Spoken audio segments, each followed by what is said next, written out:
یہ ایک عام صاحب کی طرف سے ہی سوال آیا ہے، اور یہ عام لوگوں کے سوال ہی سب سے زیادہ اہم ہوتے ہیں، توجہ دلاتے ہیں ہمیں۔ انہوں نے آپ سے پوچھا ہے، کہا یہ براہ راست غامدی صاحب کے سامنے بات رکھیں کہ ایک طرف وہ یہ کہتے ہیں کہ تبلیغی جماعت کو اپنا نصاب قرآن مجید بنانا چاہیے ہے، دوسری جانب غامدی صاحب ایک دن تو قرآن کا درس دیتے ہیں لیکن اگلے دن اپنی ہی کتاب کا درس دیتے ہیں، تو پھر ان کے اس طرز عمل میں اور تبلیغی جماعت کے طرز عمل میں کیا فرق ہے؟ دو باتوں میں بہت فرق ہے۔ میں نے یہ بتایا ہے، اگر وہ میری پوری بات انہوں نے سنی ہے، کہ ایک ہے دعوت دینی ہے لوگوں کو، عام لوگوں کو دین کی طرف متوجہ کرنا ہے، اس کے لیے قرآن مجید ہی بنیاد ہونا چاہیے۔ قرآن پڑھ کر سنائیں، قرآن کی طرف لوگوں کو بلائیں۔ رجوع الی القرآن کی ایک تعبیر ہمارے ڈاکٹر اسرار احمد صاحب نے اختیار کی تھی، بہت اچھی تھی۔ تو اس طرح کے جذبے سے کام کریں۔ ایک چیز ہے دین کی تعلیم کا معاملہ، تو تعلیم تو پورے دین کی دی جائے گی، اس میں ہر چیز زیر بحث آئے گی۔ تو میں اپنی جو کتاب پڑھاتا ہوں اس میں در حقیقت دین کو جس طرح میں نے سمجھا ہے وہ من البدایہ الی النہایہ بیان کیا گیا ہے۔ تو یہ تعلیم ہے جو دی جا رہی ہے۔ تو اس میں نے دوسرا نقطہ یہ بیان کیا تھا کہ جس وقت قرآن مجید کی اس دعوت سے متاثر ہو کر لوگ آپ کے پاس آ جائیں تو پھر انہیں پورا دین سکھائیے۔ اچھا، اگر وہ پوری بات آپ سنیں تو اس میں یہ بیان ہوا ہے، یعنی آپ کے سامنے جو چیز رہنی چاہیے، کیونکہ انہوں نے یہ طریقہ اختیار کیا ہے کہ وہ مسجد میں کھڑے ہوتے ہیں تو وہ یہ کہتے ہیں کہ اب تھوڑی دیر کے لیے ذرا بیان سن لیجئے۔ اس وقت ہاتھ میں کیا ہونا چاہیے؟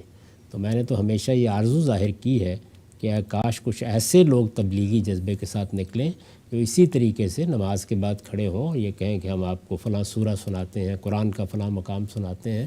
یہ ہے دعوت جو آگے دی جاتی ہے، لوگ اس سے قریب آئے، اللہ کی کتاب کی طرف متوجہ ہوئے۔ اب ان کی تعلیم کی ضرورت ہوگی۔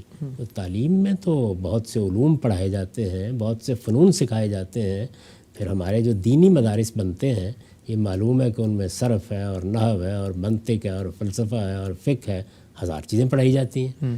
تو یہ میں تعلیم کے مرحلے کا کام کر رہا ہوں، جو دعوت کے مرحلے کا کام ہے میں نے اس کے بارے میں ان کو بھی یہ مشورہ دیا، اور تعلیم کے مرحلے کے بارے میں بھی ان سے یہ کہا کہ وہاں پھر ایک کوتاہی ہوتی ہے کہ وہ اسی کو پڑھ کے سناتے رہتے ہیں۔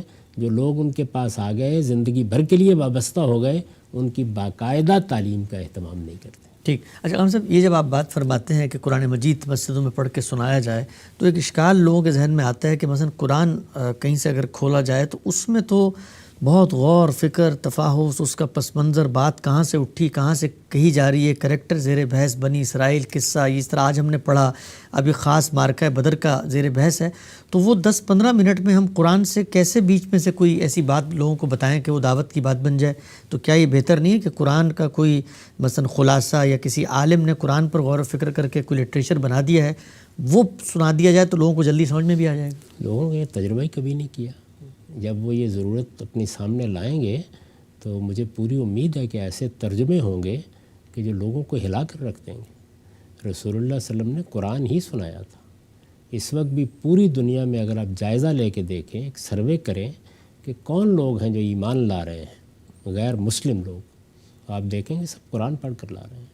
تو قرآن مجید کو کبھی اس لحاظ سے ہم نے دیکھا ہی نہیں۔ ہم جب قرآن کھولتے ہیں تو وہ جو تفسیریں ہمیں دی گئی ہیں ان کے نیچے قصے اور کہانیاں لکھی ہوتی ہیں، خیال کرتے ہیں کہ کیا ہے۔ سادہ ترجمہ قرآن مجید کا اور اچھا ترجمہ آپ کو ہی پڑھ کے سنائیے، پھر دیکھیے اس کے اندر کیا تاثیر ہے، وہ کس طرح گرفت میں لیتا ہے۔ اور اس میں چھوٹی صورتیں ہیں، بڑی صورتیں ہیں، درمیانہ صورتیں ہیں، بعض مخصوص مقامات ہیں۔ قرآن مجید سے انتخاب کریں اور پڑھ کے سنائیں۔ اس وقت جو چیزیں پڑھ کے سنائی جاتی ہیں وہ معلوم نہیں کہاں ایران توران کے قصے ہوتے ہیں، ان سے کیسے دعوت پہنچ جاتی ہے۔